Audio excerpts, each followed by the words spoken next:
Good morning, colleagues. I would like to, well, for those who can't see me, I'm Eva Müller, I'm the director of the division and also the ad interim leader of the Forest Technical Network.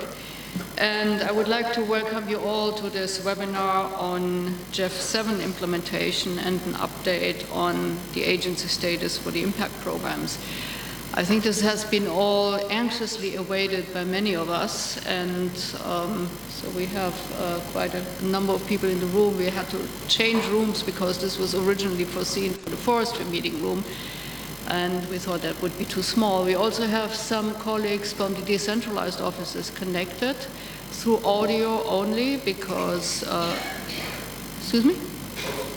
Also video, okay, good. So they can see us, but we cannot see them. And we're also recording this session because this is part of a series of webinars of the Forestry Technical Network, and we want to give the opportunity to hear what Jeff Griffin has to say also to those who cannot make it today. So this will be made available later, and you will also be able to listen to it again if there's something that you may have missed or may wish to recall. So without further ado, I would like to welcome our guest speaker, Jeff Griffith, who is the senior coordinator of the GEF Unit in FAO and has been since 2014. I think many of you know him already and had something to do with him in one way or the other. And I hope you have some fresh news for us and some new information on the GEF-7. So please, you have the floor. Okay, thank you very much, Eva. It's a pleasure to be here. Good morning, everyone here in the room, and good afternoon or good very early morning to colleagues around the world, whoever's joining with us. I see people from Asia, and maybe there are even some folks who've gotten up very early in Latin America. I have 35 slides for you today, so brace yourselves. Sorry, but I'll go through them as fast as I can. We'll start with an overview of the GEF. I thought this was such a big audience, it's worth looking at our FAO GEF portfolio quickly. And then we'll look at the programming for GEF-7. I'll go quickly through that as well, but just to emphasize, focus in on the impact programs and also some of the other key entry points for FAO and GEF-7. And then I'll talk a little bit about what we've been doing recently or in the past year to prepare for the GEF and how the GEF's own planning is sort of catching up with what we've been doing and other agencies have been doing as well. So, I mean, overall, of course, there's a very positive outlook for FAO GEF cooperation under GEF-7. As you all know, the $4 billion program was approved in June, and the program itself is more aligned than ever before with FAO's comparative advantages. Agriculture, or the concern for unsustainable agriculture, ripples through the GEF-7 program. It's also more programmatic than ever before, and that allows us and encourages us to be more programmatic ourselves in how we approach the GEF-7. And those two pictures you see there are my poor attempt to show. I often liken our current portfolio of projects in FAO GEF to a field of wildflowers. So that's the left picture. And on the right is what we're aiming to have under GEF-7 is more of a well-tended garden. Yeah? There's nothing wrong with wildflowers. They're all beautiful, and they're healthy and strong and in their right place, and that's what our current project portfolio is, but they've sprung up, You have an idea over there, or someone else has an idea here. We do this, we've always done the review to make sure they're relevant to FAO, but we've never really taken a clear programmatic approach in certain priority areas for FAO that support or enable us to provide better technical support and other support across the board to our portfolio. And I think that's more important than ever as our project portfolio grows and FAO's bigger body of work grows as well, because we only have so many technical officers to provide support to these projects, and that's a key selling point for FAO to work with countries in the GEF on these things. So we're moving from a field of wildflowers to a more programmatic, well-tended garden. There's new life for the LDCF and SCCF, the adaptation trust funds that are managed by the GEF, and we'll talk about that a bit more later. The GEF that we all discuss mostly is one trust fund that the GEF manages. It's the biggest one, but they manage others. And the adaptation funds have been moribund, dead in the water for a year and a half, 2 years because of the Green Climate Fund, and now the donors are putting more money back in, and we'll talk about that. We have more proactive outreach and communication in our FAO GEF work. We had an excellent showing at the Assembly in June. We've got a new publication. We have a new FAO GEF website. So really trying to be more forward-leaning on our communication.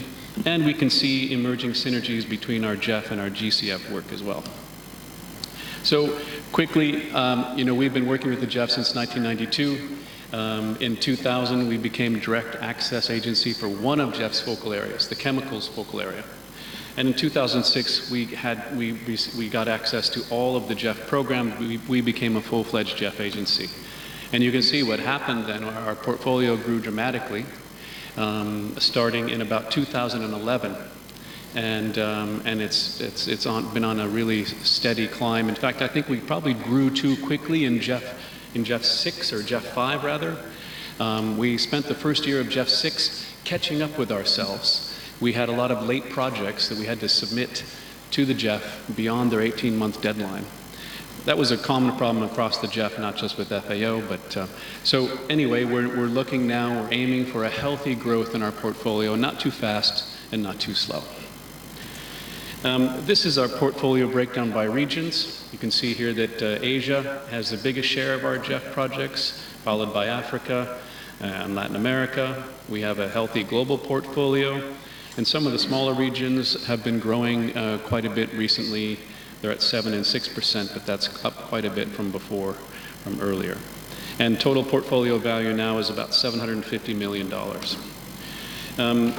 Again, these are the different trust funds that are managed by the GEF. You can see the main one, of course, is the GEF Trust Fund, and that's 76% of our portfolio, but 24% is with the other trust funds of the GEF. The LDCF and SCCF are adaptation funds. That's Least Developed Countries Fund and Special Climate Change Fund. The SCCF is for non-LDCs, essentially. And CBIT, which many of you in the room know well, forestry has been a key driver of that. That's a new trust fund the GEF Council created just a year and a half ago. And we were one of the biggest movers in that in the GEF partnership, and we have now $15 million worth of projects in that. And they're small projects, but I think they're quite strategic and they fit well with what FAO does. In fact, we just submitted recently a global project. Yes? Oh, sorry. CBIT is the Capacity Building Initiative for Transparency. It's focused on helping increase capacity of countries to meet the spirit of the Paris Agreement for increased transparency. You know, transparency is the fundamental aspect of the Paris Agreement, and so the donors asked the GEF to create this trust fund to build capacity. And FAO's role in that is building AFOLU capacity for transparency in countries reporting related to AFOLU matters. Okay, this is just there's a lot of information on this slide. The main point I'd like to make with this slide is that our portfolio is maturing. It's still quite young though. You can see at the very bottom of that table, we've only got 6% of our projects are closed or completed, whereas 67% or 63 are operationally active. So it takes a long time for these projects to move through their project life cycle, 7 to 8 years from idea to completion. And we've only been a full-fledged agency really growing fast for about 10 years. So you can see that, you can imagine what that means for our portfolio as well. We have a lot more evaluations coming as these projects approach their conclusion. And also we can learn lessons and do lots of interesting things in that respect with our portfolio going forward. This is a breakdown by the focal areas, and I wanted to highlight here for this audience, well, first you can see for yourself, climate change adaptation is 23%, and the rest of the breakdown, we're involved across the GEF programming areas, biodiversity, land degradation, chemicals, international waters. And then that multifocal area is a healthy almost 45% of the portfolio. And that's, I think, a key message running through this presentation is that we're really about, the GEF is more integrated than ever. It's been going in that direction. And already 45% of our portfolio is integrated in terms of it's addressing not only biodiversity or climate change, but is doing both of those at once.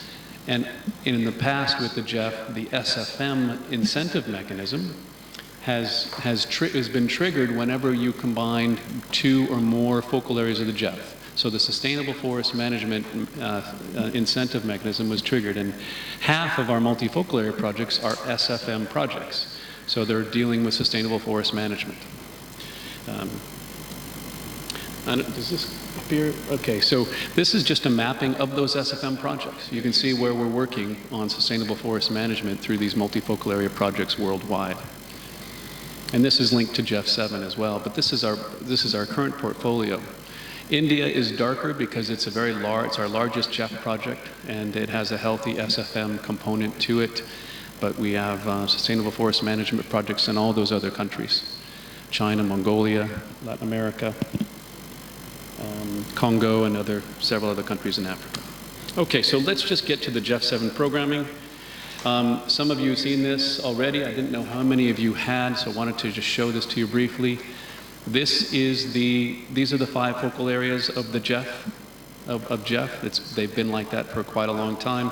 Those bullet points are the main programming priorities or programs under those focal areas. And you can see there are many areas that are relevant to FAO and to forestry, particularly, of course, in biodiversity, CBIT in climate change, land degradation, some international waters, if we count mangroves. But the most interesting part about the GEF-7 are these cross-cutting impact programs that we'll talk more about now going through the rest of this presentation. Food systems, land use, and restoration is the big one, that first one. And these are, you could think of them as pre-fee menus rather than a la carte. So the above part on the GEF, on this table, those focal areas are the a la carte menu for GEF-7. We can do a mainstreaming biodiversity project, or a agrobiodiversity project, or a CBIT project. The impact programs are what's integrated about GEF-7, and they require any project that's taking part in an impact program to address 2 or more of those focal areas through a predefined impact program directions. And so we have food systems, land use, and restoration. We have SFM and sustainable cities. Now, there will be lead agencies for each one of these impact programs, and FAO has been making the case to be considered as lead agency for 2 of them: sustainable food systems, land use and restoration, and SFM drylands is the biggest part of the SFM aspect for GEF-7 impact program. This is a breakdown of the GEF-7 focal areas by funding. You can see the biodiversity there is the biggest one. The others were cut quite a bit. Climate change used to be the same amount as biodiversity and all the other GEF replenishments. The GEF cut climate change quite a bit in response to the GCF. They're still funding it, but it's much lower than it used to be. Land degradation and the other focal areas, I think, were slightly increased over GEF-6. And then the table on the right shows you the impact programs. Food systems is the biggest one at 430 million, followed by the SFM window, which is broken into 3 geographic areas of focus: Amazon, Congo, and drylands. And you can see there the figures in the parentheses are the value of the global project or global programming that the GEF will make available for the lead agency to help to program for each one of those impact programs. These are the key entry points out of that GEF program for FAO as we see it. These are some of the key ones, of course, that are relevant to forestry. All 3 of those impact programs. Sustainable cities will almost certainly be led by the World Bank because they led the GEF-6 program. We can see entry points, not big ones, but some interesting ones for urban food systems and possibly urban forestry as part of that. And then, of course, SFM and food systems, we'll talk more about the forestry element, particularly in food systems. Mainstreaming biodiversity. Biodiversity is a big, as you saw, has a lot of funding in GEF-7. So there's a chance to have we can think about programming just in the biodiversity window for GEF-7, where we might be mainstreaming biodiversity into forest management, for example. That's what that window of the GEF programming is all about, is mainstreaming biodiversity into productive sectors. And then you can see CBIT and, of course, the blue economy aspect as it relates to forestry. Our first priority, what we've been spending a lot of time on in this first year of GEF-7 are these impact programs, because it's really, the GEF is very much focused on that itself. And so we have been focusing our efforts to position FAO to play lead roles in those two impact programs. First, the food systems one, where actually we met in Washington 2 weeks ago now, and the GEF asked each agency to present on its comparative advantages to be lead agency for these impact programs. We presented for food systems and for drylands. This is just one of the slides we presented on food systems that covers FAO's comparative advantage vis-a-vis our convening powers and access to decision makers. The GEF wants to know from the agencies who want to be lead agencies, they want to know what are your comparative advantages, and then the follow-up question from them was, how will you deploy those to support the program? So FAO has all this immense convening power, which is quite impressive. We actually had to create this figure because we couldn't find one that showed everything on one slide that we could communicate to the GEF or another donor. So we actually spent a lot of time preparing this and also other aspects of our comparative advantages related to our knowledge and innovation strengths, related to our ability to leverage financing, engage the private sector, related to our ability to access and work with local decision makers and regional decision makers. And I believe those were the main areas that we presented on. But this is just one of the slides. I didn't include all of them here, but we gave the presentation was very well received in DC. I think if the agencies had a chance to vote at that time, FAO would have been chosen overwhelmingly to lead this food systems impact program. But unfortunately, we have a small organization called the World Bank that's competing with us for this impact program. And they happen to be right next door to the GEF. And so we'll see, but we have tough competition. Either way, we will play a significant role in this impact program at the global level and, of course, at the national level. Let me just talk about the Food Systems Impact Program now. From the GEF's perspective, of course, they're looking at food systems because they are unsustainable and they're a key driver for environmental degradation worldwide. This is just a slide actually from one of my GEF colleagues' presentations highlighting the emissions, the climate change impacts of unsustainable systems. So they want to see their systems projects addressing these kind of emissions from unsustainable agriculture. And of course, these are all areas that FAO is highly expert in addressing, and as are all of you. The causes of deforestation, these are also underlying rationale for GEF's work in this: agriculture, commercial and subsistence, and the growing demand for these products will increase that pressure on the environment and on forests. This is the vision of this Food Systems Impact Program. They want to go from unsustainable landscapes, unsustainable food systems that create these kinds of landscapes and land degradation and environmental externalities, to one that's a more harmonized landscape planning approach. You could call it an agroecology kind of an approach. But basically, the emphasis of this impact program is first on landscapes. They want each project to choose a specific landscape, organize landscape planning, and deal with multiple different objectives within the landscape. One of them involves forests, but it's not just forests. It would be then crops or commodities, and of course the value chains associated with those. So this is an example of what they're looking for in this impact program. Spatially explicit geographies, where these different aspects are integrated.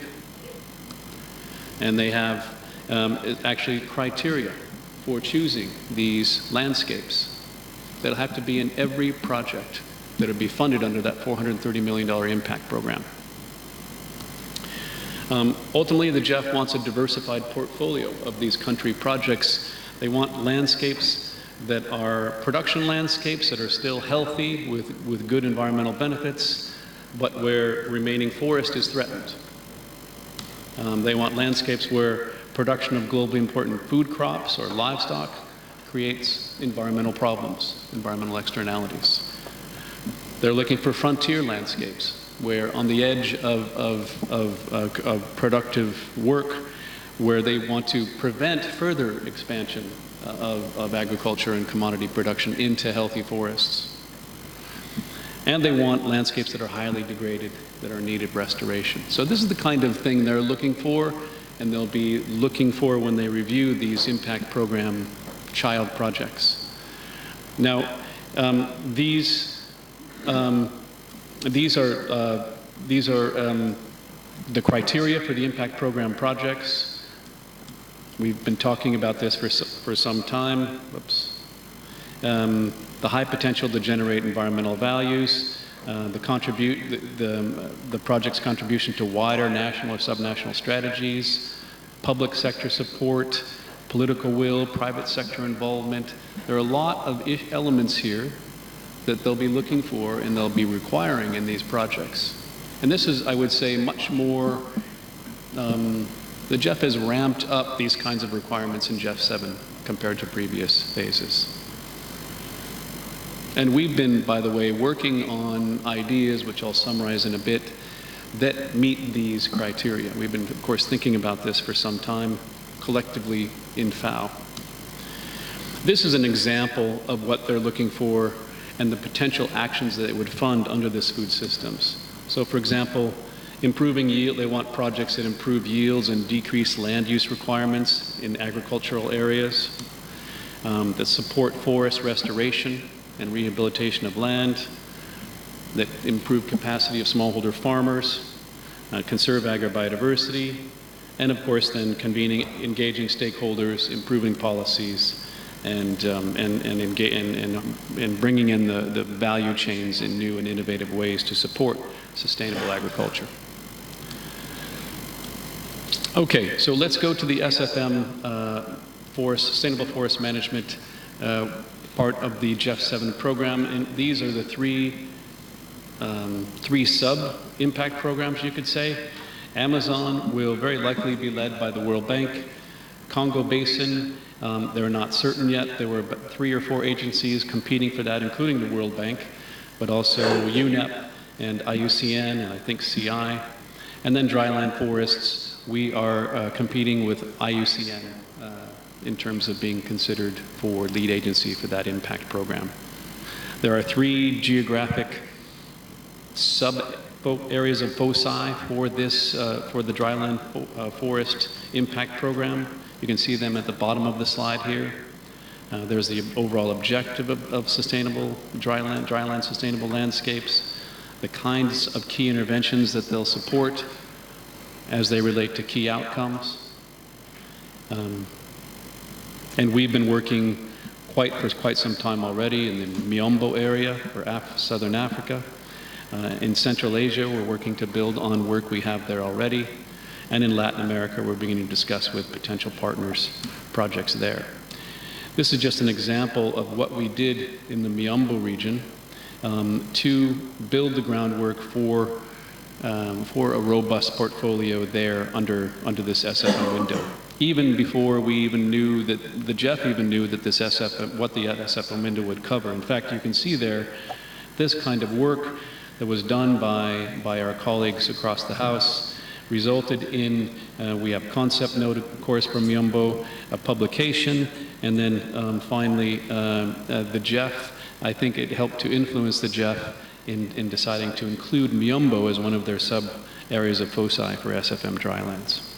So we'll be using that, and we already are using that as concept note in the region to get countries to sign up for these, to agree to work with FAO to develop expressions of interest in projects under this impact program. This is the timeline for this first year of GEF-7. I didn't know it wasn't going to all come up at once. Let me see. Okay, there we go. You can see the GEF assembly on the far left. The main message is this first year, again, from the GEF's perspective, is very much focused on impact programs. There'll be the first GEF Council of GEF-7 is there in the middle of the slide. You can see December 2018. That work program, the GEF tells us, will be quite small, and that really the first bulk funding for GEF-7 will come next June when these impact programs will be approved in terms of their programming documents. Before that happens, the GEF needs to decide first on the lead agency question. We were hoping they would decide that 2 weeks ago at the meeting in Washington. However, they listened to all of our presentations and they said, well, you're all qualified to lead these impact programs. And then they thought quickly and came back and said, why don't you write us, each of you write us a 4-page proposal as to how you would address these certain questions if you're chosen as lead agency. And that's what we spent all last week doing and submitted those on Friday to the GEF. They say now they'll make this decision by October 19th. By October 30th, they'll release a call for proposals, a call for expressions of interest worldwide to countries to prepare for, or to prepare expressions of interest to be submitted to the GEF for the lead agency and the GEF to review. They'll have the countries you can see there in the middle of this timeline. They'll have from the 30th of October to approximately the end of January to prepare these. In February, the GEF Secretariat with the lead agency will evaluate these EOI and decide what will be included in each impact program in the first batch. This won't be the only opportunity. Countries can still engage in the impact programs in the future at councils of GEF-7, but this will be the first one and probably the biggest one.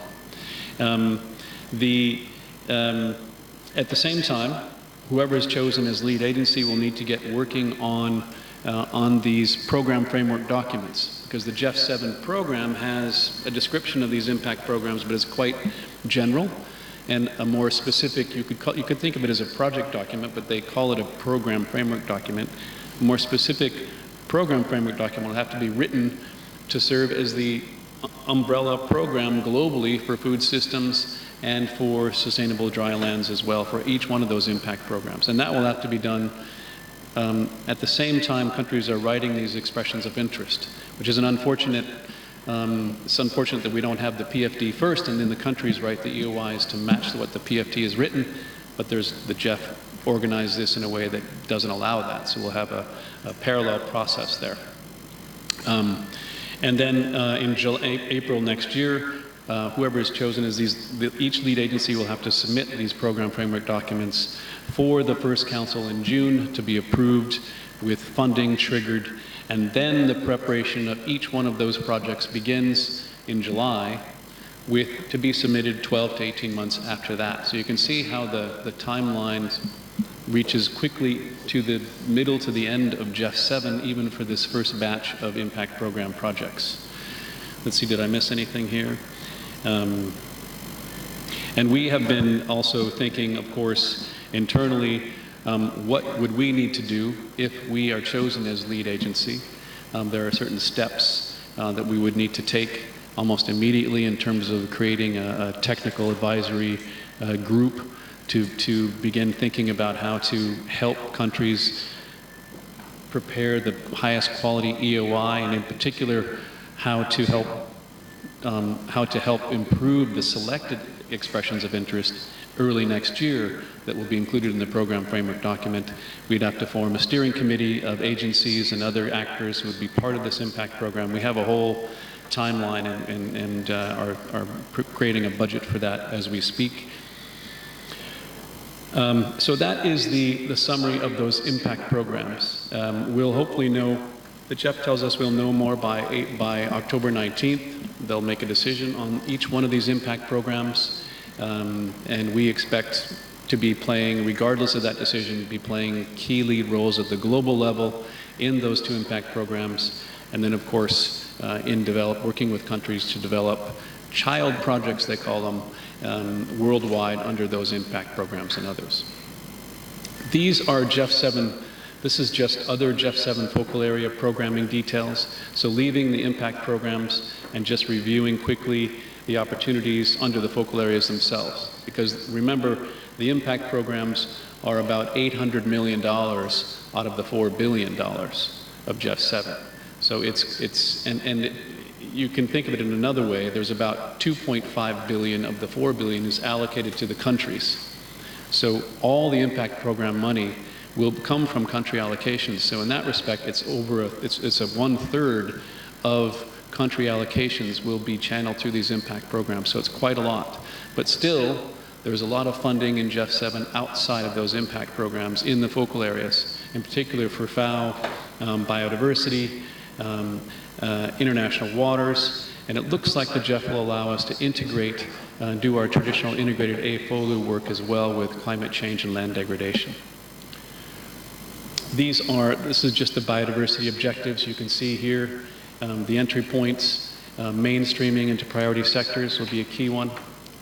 We can envision a program on this in forestry, if there's demand for that among the countries. Inclusive conservation, natural capital assessment and accounting. I don't know if invasive and alien species, we haven't done much on that, but there's a potential for that. Coastal marine protected areas, vis-a-vis mangroves. Climate change, most of the FAO work in climate change is pushed into the impact programs. CBIT, as I mentioned before, is definitely an opportunity here. And finally, the LDCF and the SCCF. There's a new program, there's a new strategies for each one of those that's been prepared and endorsed by the GEF Trust Fund. The interesting thing here is there's actually money coming. The donors have approved this strategy with this mention of $750 million to $1 billion being put into these two trust funds. And now, for those of you who are familiar with it, with how the LDCF and SCCF used to work, they operated largely separately because they were approved, those projects were approved on a rolling basis, and countries just contributed money whenever they had any spare cash, they would put it into the LDCF. So it was very hard to predict and manage and coordinate with other GEF work because the other GEF work was moving on a very well-regulated schedule. The change now is that the GEF is requiring integration of these climate change funds, adaptation funds, with the regular trust funds. So new adaptation projects under GEF-7 they'll be strongly encouraging integration with GEF Trust Fund work. So climate change adaptation integrated with climate change mitigation, biodiversity, land degradation, and even the impact programs.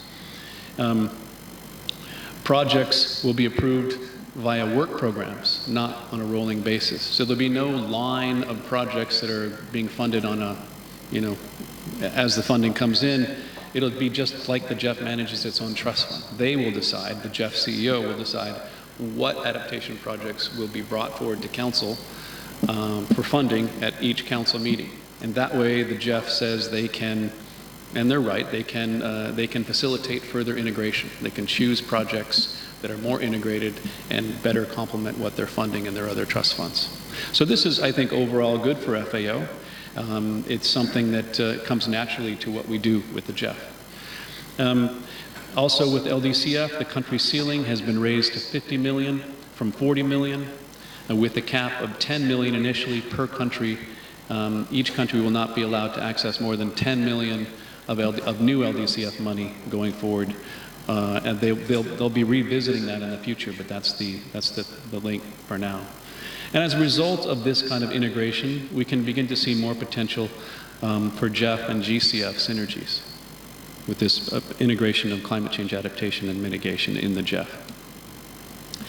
Now, with respect to our approach to GEF-7 planning, these are some key sort of, you could say, principles or actions we've been taking. First, we've been engaging with the GEF at the global level to secure key roles for FAO in those impact programs. We've been advancing discussions with key co-financing partners, since that's such an important aspect of our work under GEF-7. With EFOD globally, with a particular focus on Africa, and that has been, those discussions have been well underway, and in fact EFOD is a co-sponsor of our lead agency proposal for food systems we submitted last week. So we're very much engaged with them, and we look forward to working with them regardless of the lead agency question, working with them in Africa on food systems programming.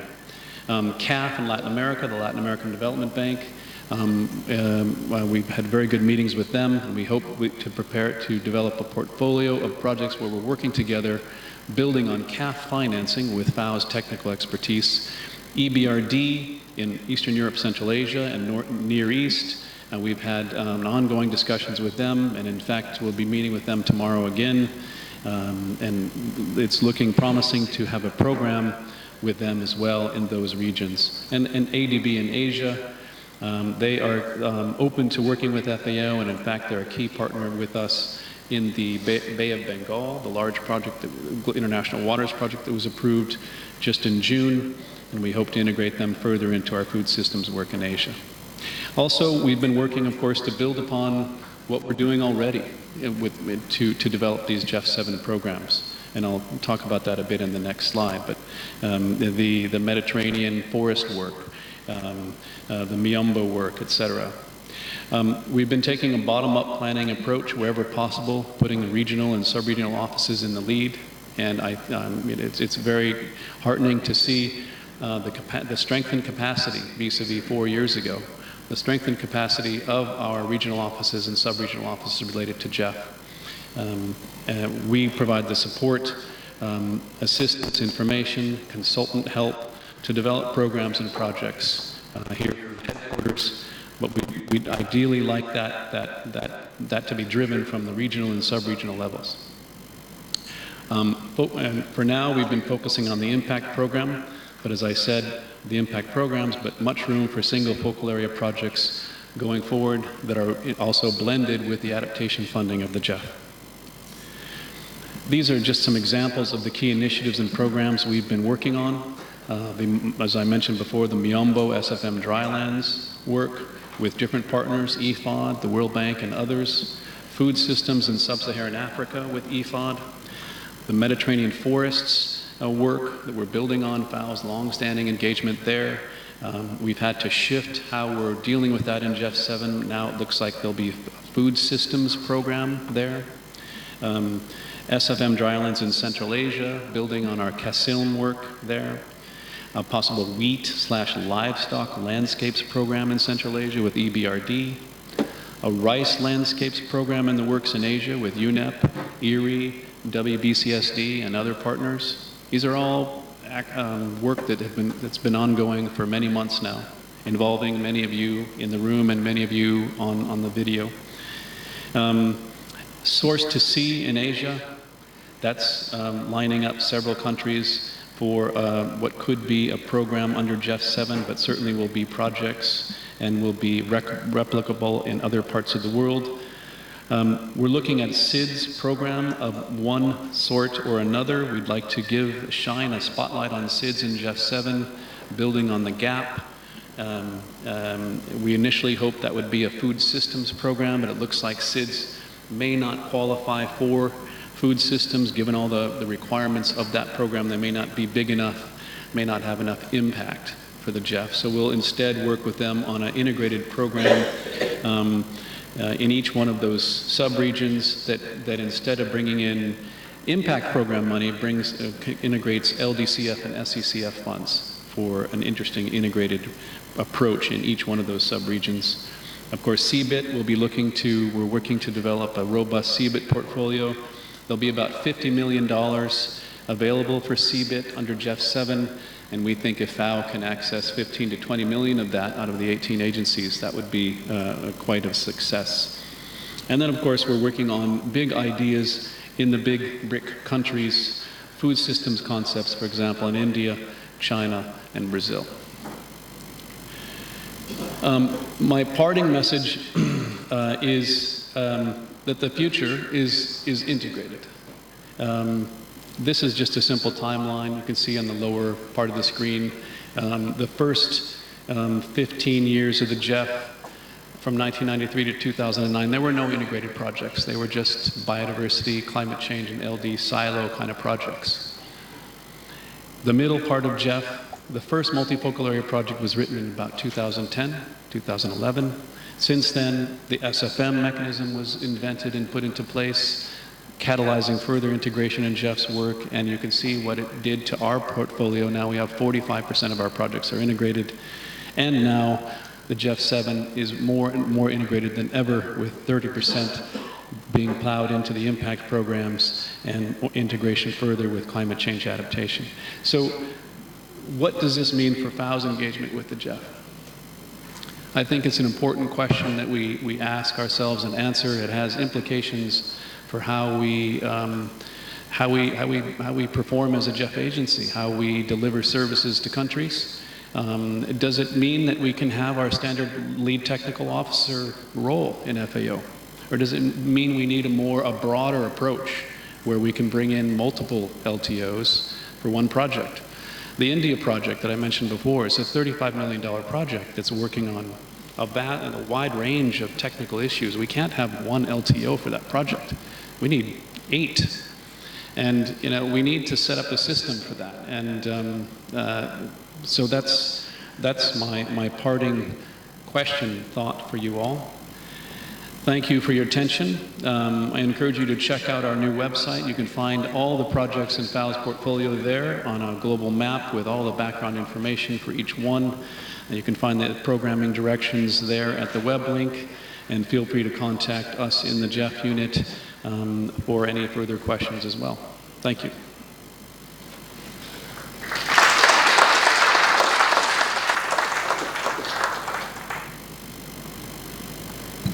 Thank you, Jeff, for this very, very, very informative presentation. And of course, the presentation will be made available as well, because there were so many details in there that maybe not everybody will be able to remember them off the bat like this. I'm sure there are many questions from our colleagues, and I think what we should do is, Dawe, maybe you can help me establish a list of people who want to ask questions, starting with our decentralized officers. So who from the decentralized officers has a question that you would like to ask?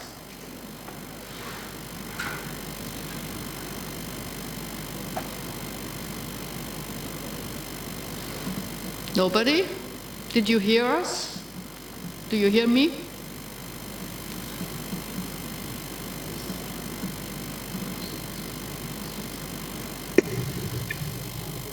Okay, let me repeat the question. Is there anybody from the decentralized offices who would like to ask Jeff a question? Not from Asia, we are okay. Thank you very much. Okay, then let's go to the room here. Mette? On that side? Cha? Any more here? Chiroma. Sorry. On the other side? Andrew? Who else? Nobody? Okay, let's start with those. So, Mette, you were first. Thank you, and apologies for coming in late. I and a couple of other colleagues were waiting for all of you to arrive in the forestry meeting room until we found out that we were late. We were there early.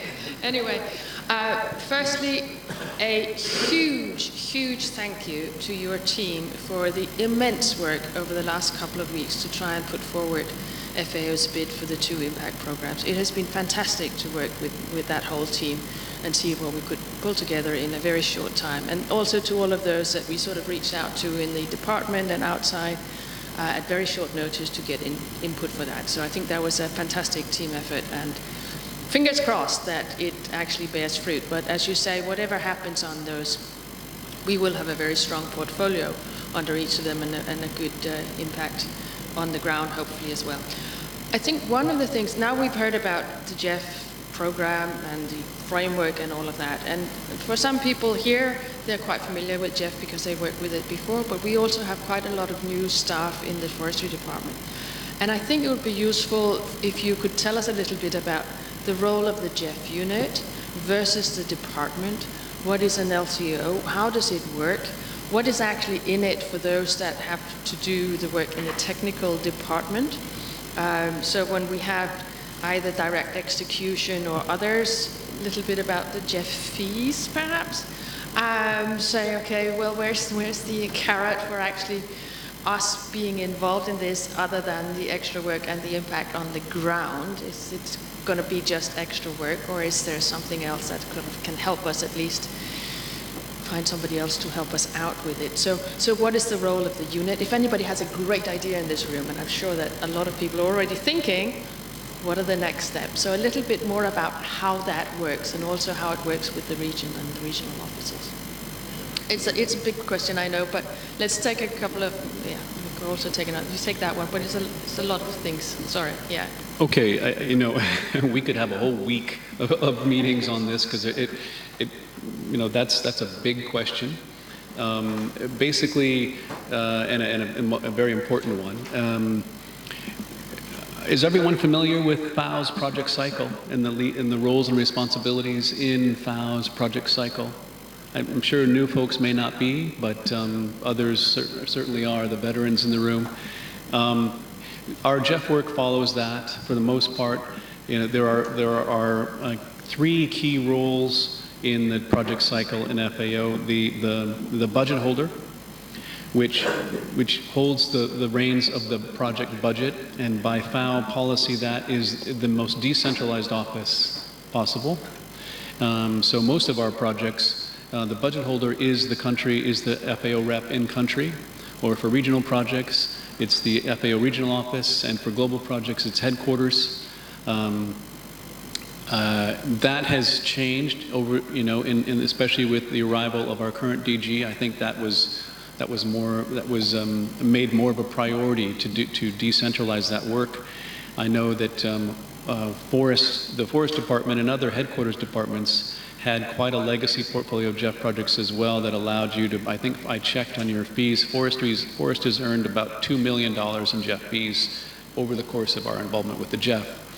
And so that, I think that's probably gone down in recent years as those funds were pushed out to the regional offices and country offices. So there's the budget holder. There's also the lead technical officer, of course, which many of you are. You serve that role on GEF projects still, but even that role is also now pushed to the regional offices as much as is possible. It varies by region and their capacity of regional offices to handle that. But most of our LTOs, I think, are coming now from regional offices. And then there's the FLOW, the Funding Liaison Officer role, and that's us. That's the GEF unit. I think we in the GEF unit play a different role than you could say the normal flow in FAO. The people, we don't handle, of course, the European Union projects and all the other projects FAO has. Those flows are in TCR. Is that still the same acronym? TCR. And for the GEF, what we do is we combine that traditional flow where we manage the process, the FPMIS, the project approvals and monitoring. But we also, the people in the GEF unit have been hired for their knowledge of the GEF and their ability to connect the dots, I would say, to see the bigger picture and be able to communicate and understand how to present projects to the GEF that make sense in the way that GEF wants them presented. And so we also then play a role in helping to improve and refine the quality of projects that are submitted to the GEF over time from that GEF perspective. Of course, it varies with the technical departments. There are some technical officers who are very good at that themselves and need no assistance. There are others who really don't know the GEF and they don't have time to learn about the GEF, nor should they really be required to. They're experts in their own field, and that's fine. So we have a mixture of I would say, the specific roles that technical officers play. But LTOs are really, in the FAO project cycle, are supposed to guarantee the technical quality of a project. But that's different than the GEF design quality of a project, and that's what we in the GEF unit focus on. You can have a very well technically designed GEF project that will fall flat with the GEF because it doesn't meet their requirements. So that's how that's where we come in. Does that help? And of course, this is all very, we're getting into more details, but we have quite an elaborate system of dispersing fees around FAO. And that's something we also do in our little GEF unit. We have 2 finance people that work their fingers to the bone. We have over 100 fee accounts around FAO that we put fees into per organized schedule and per the fee guidance note that was written by us and by OSP 2 years ago now, I believe it was issued. So we have a 15-page guidance note on how GEF fees are dispersed around FAO, and according to what criteria, and what schedule, and that's how we then disperse these fees around FAO to all the country offices, to the regional offices, to the departments, and there's a fee budget holder in each one of those places for each one of those fee accounts. And I should also say that on the LTO rule, the fee guidance says clearly that even though, let's say, the LTO may be based in RAP, for example. I saw Thomas Hoffer on the list. I don't know if he's still there. Thomas, you there? Anyway, even though the LTO may be in a regional office, it's not, these fees are not entitled. I'm here, Jeff, yes. Sorry. Okay, thanks, Thomas. We can't consider these fees to be an entitlement. They are fee for service. So it's the LTO's job, whether it's Thomas or anyone else, to make sure the technical support is provided to that project for which they are LTO. If they can provide it, great. If they cannot, or they need more help, then it's up to them, it's incumbent upon them to bring that other technical expertise in.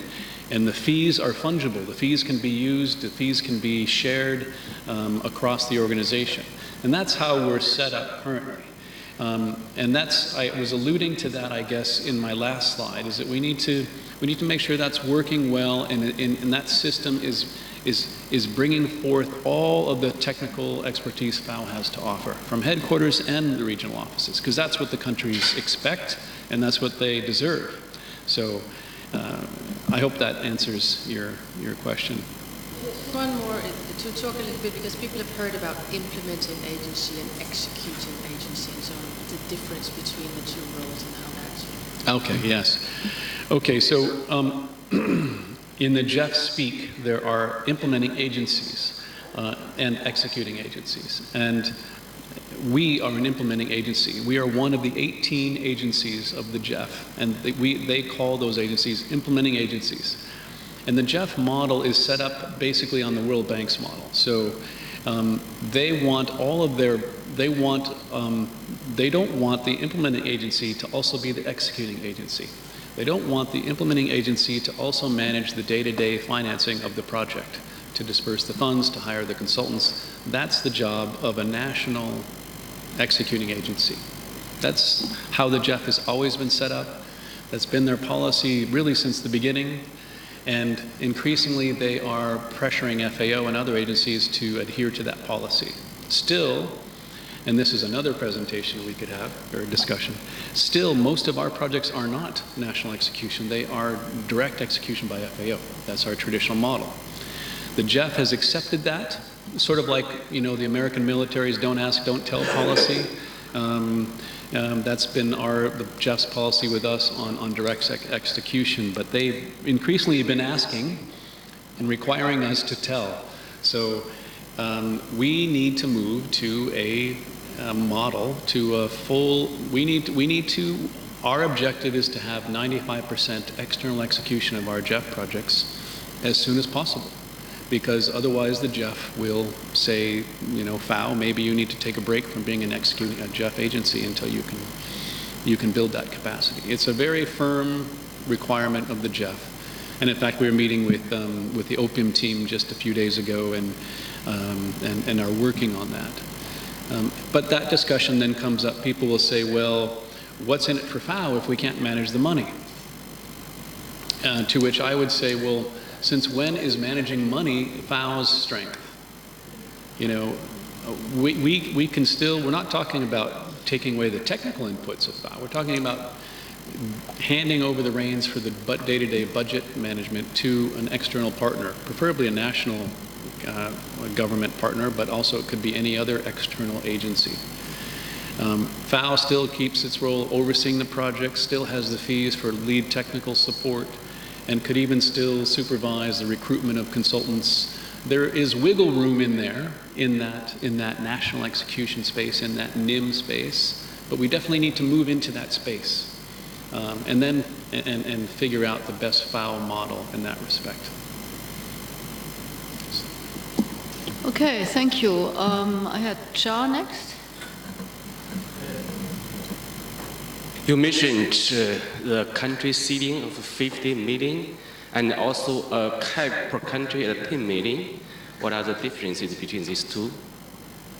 Sorry, what was the second part? The cap per country at 10 million. Of 10 million. Yeah. Yeah. Okay, so that was only regarding the, I was speaking about the LDCF in particular, the Least Developed Countries Fund, not about the GEF overall. So remember, the GEF manages 4 trust funds. Its main trust fund, and then those other trust funds. It gets complicated, but the LDCF itself is allocated to countries, those funds. Originally, they allocated 30 million per country. That was many years ago. And then they increased it to 40 million, and now they've increased it to 50 million. So Burkina Faso may have already accessed, over the last 8 years, 30 or 40 million of LDCF money. With the increase to 50 million, they have another 10 million that they can access. Or Laos may have accessed only 20 million of LDCF money in the last 8 years. And now, with the increase to 50 million, they theoretically could go to access that additional 30 million, but the GEF put a cap of 10 per country on the LDCF funds initially, and they might increase that. But originally they're going to say, okay, each country can only access 10 million of new LDCF money, up to a total of 50 million. Does that help? May I ask you, what is the normal size of the GEF-7 funding for one country, or the likely range of the funding size? Okay, so I mean the GEF funds that are allocated to the countries are climate change mitigation funds, biodiversity funds, and land degradation funds. So those are all allocated to the countries through a formula called STAR, System of Transparent Allocation of Resources. And there isn't a normal level, because each country is vastly different. China will get 150 million, and Laos will get 6, depending on that formula. The size of the country, the scope of their biodiversity, the extent of their land, desertification problems, the size of their economy. There are different aspects to the formula which you can easily see online. But that's it. So you can Google GEF-7 STAR allocation, and it'll show you what those are globally. Yeah. Okay, Shiroma's next. This is, it's about the invasive alien species, what you have mentioned as a key area. So by nature it is transboundary, so most of the GEF projects are more like country specific. So if you, because it makes sense if when you are working with invasive alien species to work in a regional or global level. But in the regional level, if you are working, I feel like the likelihood of getting the approval or everything is harder than a country programs. So can you comment on that one, Well, the issue, regardless of whether it's invasive species or any other program area, for biodiversity, for those three focal areas that are allocated to the countries, the question of whether you can do a regional project is, well, the potential, the opportunity to do a regional project is limited because most of those funds are allocated to the countries themselves, and countries themselves, sometimes they'll agree to a regional project if there's good rationale for it, but most of the time they don't want to put their national money into a regional project. They feel like they're losing control over it and they may not benefit from it as much as just a national project. So if we have a good rationale to take a regional approach on something like that, then we can discuss it, one, with the GEF. They may have some additional money hidden away somewhere for these regional projects. I doubt they have very much because the impact programs have soaked up all that global and regional sort of discretionary money now in GEF-7. But we can certainly talk to them about it, and if countries agree to do a regional project, then that's fine. Then it's one project with country funding, and you could say country components under that one project. But the funds would come from the country's own allocation. Yeah?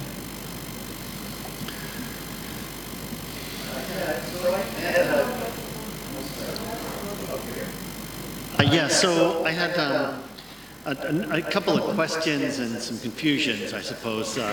One is I've just actually come back from India and I had a meeting with Tomio Shichiri, who's struggling. They've got a major, struggling is not the right word, but a major GEF project to implement, and it was clear to me that the management challenges getting up to speed are going to be a lot as that program goes forward, and I'm sure Thomas and others are aware, but I guess it's the biggest GEF.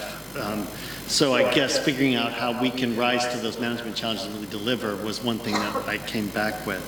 Sorry, which country was that? In India. In India. In India. So you've got a brand new country rep and so on. More of the questions I'm trying to understand the possibilities to do more regional, you've already talked about this, more regional and even global programs. And my understanding is that would be all under the impact programs, right? Which is a change from the past where the bulk of the funding has gone through star allocation, if I understand correctly. So could you expand a little bit on how we can work on advanced global and regional initiatives? Okay. Yeah. Well, first on your comment on India, you're right. And that's a big test for FAO. We need to deliver in India because the GEF is watching that carefully. It's a big project for the GEF as well, and we need to come together and support that project in the best way possible. Regarding regional and global projects in GEF-7, well, if you're talking about the STAR allocate, the three focal areas, the GEF has 5 focal areas. Yes, yeah. So chemicals and international waters are a bit easier to have these global projects, and we'll definitely be pursuing like areas beyond national jurisdiction on international waters. That'll be a global project and program. Chemicals, we may have an agriculture chemicals global project. That's still sort of under consideration. But for the 3 focal areas, yeah, most of that money is plowed into the impact programs. In the past, the GEF has kept money out of the STAR. They haven't given it to the countries and kept it at the global level, maybe 50 million or something for global projects, for biodiversity, for climate change mitigation. I don't think they don't have that money now. It's in the impact programs. Right. Because the countries, they don't like when the GEF does that. They want the money, all of it, to go to them. So it's difficult for the GEF already they're taking out 160 million just for food systems out of the country STAR and keeping it at the global level and then dispersing it per the GEF's wishes for the impact programs. So that's a bit of a controversy in the GEF partnership. Countries don't necessarily like that, but the donors like it.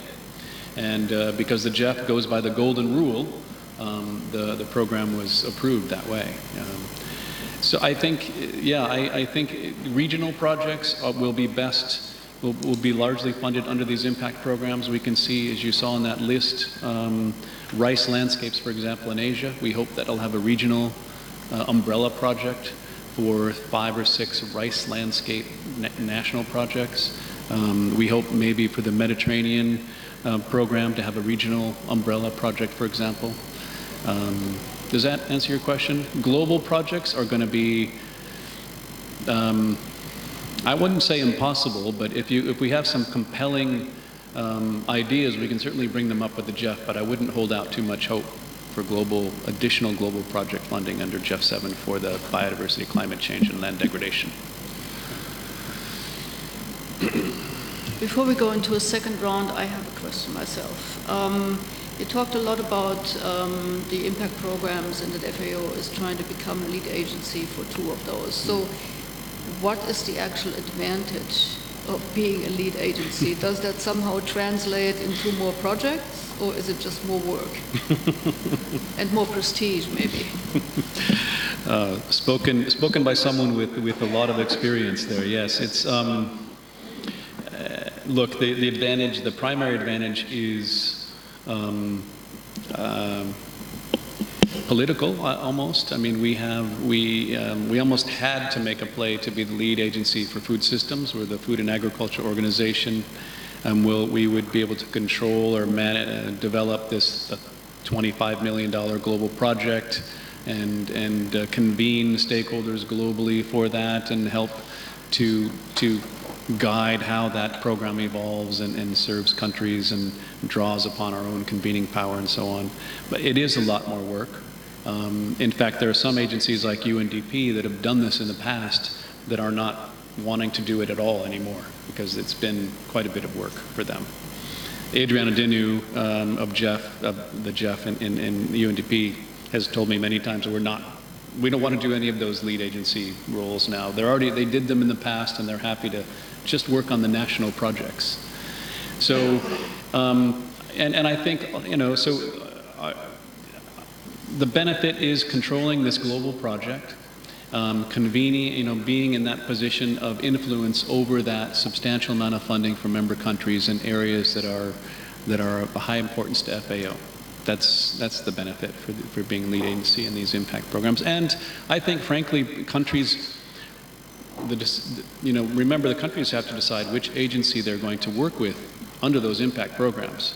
And obviously some of those countries will choose the lead agency to work with over another agency given the choice. So that would help us and any lead agency get projects under that impact program.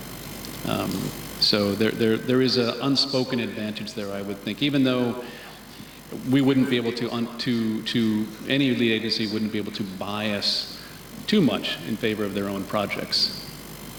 But still, there is that element of advantage, I would say. Yeah. And could our trajectory of direct implementation eventually compromise our chances for becoming a lead agency? How is the World Bank doing compared to us in terms of national execution, for example? Well, I mean, the bank, all of their work is national execution, Another interesting question, though, is, does that work?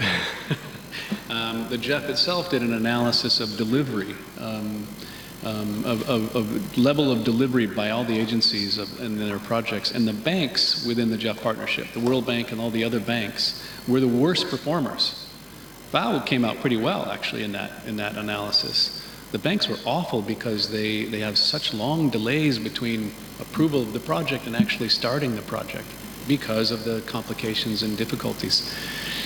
But nevertheless, this is, the donors want this, the UN General Assembly approved it, they want this. I mean, everybody wants national execution. I think the challenge we can have, if we have a flexible mechanism in opium, we can have national execution that involves substantial FAO support in areas that countries need it. If it's procurement, if it's recruitment, we can negotiate that with countries and then recover costs for that. But it's still national execution. It's still that modality. It's not DEX. It's not FAO up front. It's still FAO, countries up front, FAO's providing support. You could say it's a different way of providing support to the countries. Yeah. So I don't know if that will hamper our efforts on lead agency. The GEF knows that we are still working to get this in place. That may influence their decision. I don't know. I don't think it should, because this is a global project. After all, the lead agency question is really about the global project. And there's no problem with FAO managing that directly because it's global. And the child projects at the country level is where that challenge will come.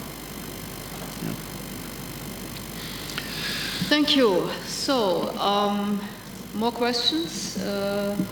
Okay, let's start. We have Marco, we have Safia, we have Elias. Anybody else on this side? No. That side? Serena. So we start with Marco. Okay, thank you, Jeff. My question is about dealing with the countries, right? The role of this operational focal point, and whether you have any guidance in terms of how can we facilitate this? How can we be helpful? For example, some of us as technical officers have direct access to some ministers or agencies. Obviously, the role of the FAO reps is very important, the sub-regional and regional officers, the GEF unit. What would be your advice in terms of, if we have ideas, if we know that there might be some possibility in some countries, how can we contribute most effectively? That is my first question. The second question is more a curiosity, because you said that the LTO roles are being moved progressively more towards the regions, sub-regions, and I have seen recently that in some officers they go from being the LTO of one project to being the LTO of 8, 10, 12 plus projects. From your experience, what is, a reasonable load to be an effective LTO? I don't know if there is an answer to this question, but I'm just curious of your opinion. Okay. The first question, that's a good question. I would say if you have specific ideas, let us and the regional office focal point know, and we can, and the country office, of course. What we're trying to avoid is FAO coming from all directions at the focal point in the country. Now, the main contact point with the contact person in FAO for the focal points in each country is the FAO rep. So I guess you communicate with that person first, but keeping us in the GEF unit and the regional. Most of our regions, all of our regions have GEF focal points now, and Asia, Latin America, and I believe Central Asia, Eastern Europe, and also RNE in Cairo have specific GEF officers full-time working on GEF. We'll make available that list again in our next newsletter. We can send out a reminder to everybody. We'll be sending out an update on the guidance for these expressions of interest and the next steps and how we're going to do this in the coming week, as soon as we hear from the GEF about that. The coming 2 weeks, I would say. And then on the LTO question, I don't know what I think it varies. But again, I think from our perspective in the GEF unit, what we see is, and I didn't include it in the slide presentation, but we have a great slide where it shows, more projects coming, right, in FAO. GEF projects, GCF projects, EU projects, projects. Are the number of LTOs increasing? No. So what happens? What do we do? Because that's going to continue. The trend is more non-core budget funding and static core budget funding, and so we need this other funding, but how do we manage it? I think it means the LTOs have to move up the food chain and not provide direct technical support per se, because they can't do it for 20 projects. But then they become responsible for making sure that support's provided. They've got the money, they've got the resources through these fees and others, so they program that. They say, gosh, I don't have time to support the India project fully or this other project. And they reach out to colleagues around the organization and then book that time. and the fee resources can easily flow for TSS and other things like that. That's how we see what we see being needed. Yeah. Thank you. Safia? I wanted to ask about the lead agency. So once a lead agency is designated, how much do other implementing partners have opportunity to still participate? For example, in SFM, the Amazon region might be taken by the World Bank, and would there still be opportunity for FAO to develop and implement programs there? Yes, of course there is. There are opportunities. Each area will be slightly different. Amazon, because it's a GEF-6 program already, with countries working on projects, I would imagine they've already had some discussions about GEF-7. And we spoke, some of you may have been in this room actually, 3 or 4 months ago when Mark Zimsky was here, the head of biodiversity for GEF. And he told me at that time that Amazon, most of the countries in the Amazon had already agreed on how they were going to approach GEF-7. There were still some remaining, like Bolivia, Venezuela, Suriname, and maybe Guyana. So there are opportunities, but for that particular one, FAO needs to move quickly, and we've been talking with our regional office colleagues about that, about choosing and zeroing in on a couple of entry points for Amazon. But and for sustainable cities, we've been talking with the bank about getting our urban food systems angle into that program. It wouldn't be a big area for us, but we'd like to see that it's addressed there, and maybe get some sort of a global child project of $1 or $2 million to focus on urban food systems. But we do need to talk to the bank about that, because they will almost be certainly the lead agency for that one as well. So no, there's definitely space for it's an open. Theoretically, it's an open participatory approach to deciding GEF-7 engagement under these impact programs. And it's up to the countries ultimately to decide which agency they want to go forward with to do an expression of interest. Remember, that's the first step under these impact programs. Elias, next. Thank you, Jeff, for a very informative presentation. I have 2 questions. The first one is, I fully understand the rationale for the national execution, but our experience in the past with the GEF projects while preparing was this fiduciary assessment and things like that. Is the GEF is also thinking to relax it a bit, or is it, what's the thinking behind that, like for national execution in terms of fiduciary standards and things? And the second thing is, we didn't mention much about the role of the LTU or the headquarters technical officers. We talked about LTO. So is it also aligned fully with this GEF project cycle? No, the FAO project cycle, or is it a bit different to GEF projects? Okay. Well, on your last point, it's my understanding that the FAO project cycle did away with the LTU quite a while ago. It used to be, and I don't know why that was done, but it doesn't exist anymore. And maybe that's what we need, is some kind of, maybe it's an LTG, lead technical group, or something like that.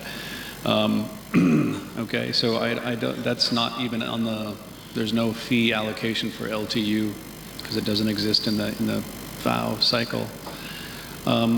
Could you repeat your question on the execution? You were talking about fiduciary standards. Yes. So basically, that is one of the reasons why sometimes we couldn't go with the national execution, because they had to do this fiduciary assessment and things like that.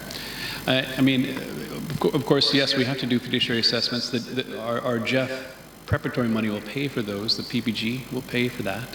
It's not that expensive. It's, I think, $5,000. FAO has made agreements with 2 or 3 global accounting firms to do these assessments.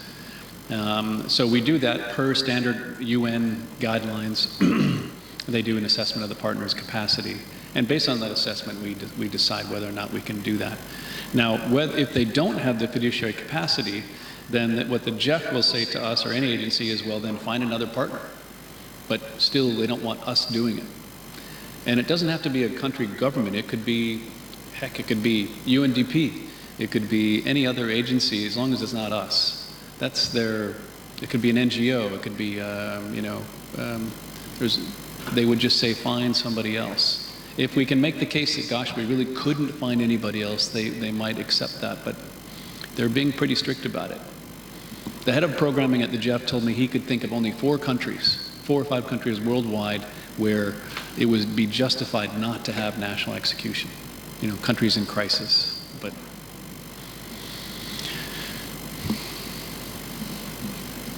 thank you. And the last question is from Serena. Yeah, thank you very much, Jeff. And actually, I think part of the question has already been answered because it was a bit of a, again, on this national execution versus implementation agency, and a bit you already answered. So I was just wondering if we really have to follow this trend of having 95% of external execution. A bit probably it's important for us as an organization to expand a bit what is the comparative advantage of a FAO if we just have to focus on being implementing agency. So what was the comparative advantages versus World Bank or UNDP, which we really know that actually they have a long experience of being implementing agency for GEF or for other initiatives. So it's a bit on this line. I think we will have to have that discussion. I think that we can have a national execution modality that still ensures support roles for FAO when required on the execution side, but it's still, the title is national execution. It's a modality of an execution. It's just the question becomes what degree of it is required or is justifiable in this place. But again, FAO's technical advice and involvement doesn't change so much there, especially at the national level. If it's a global project, then yes, and it's based in Forest Department, that's a different matter. But if it's a national project in Myanmar focused on forest management, what is FAO's technical added value at the country level anyway? We don't have technical officers there, per se.